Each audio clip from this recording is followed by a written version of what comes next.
પાટણ શહેરમાં નશાના કારોબાર સામે એસઓજી ટીમે લાલ આંખ કરી છે। બાતમીના આધારે પાટણ નજીક રૂની ગામે વોચ ગોઠવીને પોલીસે બાઇક પર પસાર થતા બે શખ્સોને આંતર્યા હતા।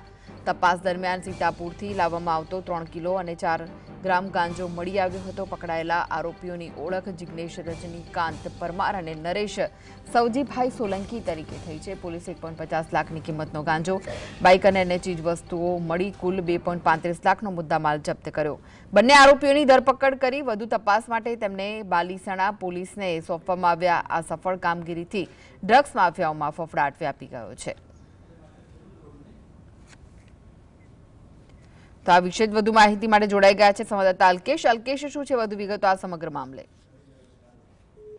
જિલ્લામાં જે બે નશામુક્તિ અભિયાન અંતર્ગત જે ઝુંબેશ ચલાવવામાં આવી રહી છે એમાં દારૂ જુગાર તો પકડાય જ છે, પરંતુ ખાસ કરીને જે નાર્કોટિક્સ એક્ટ હેઠળ આવતી વસ્તુઓમાં અત્યારે હાલ એસઓજી સખત બની છે ને લગભગ ગઈકાલે જ્યારે રાત્રે બે યુવકો બાઇક ઉપરથી સીતાપુર ગામથી ગાંજો લઈને આવતા હતા। લગભગ 3 કિલો આસપાસ જેની કિંમત લગભગ 1.5 લાખ રૂપિયા થાય છે।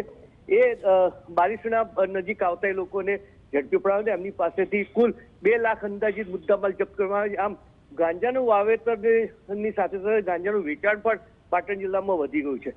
જી કૃષ્ણ। જી, આભાર અલ્કેશ માહિતી આપવા માટે।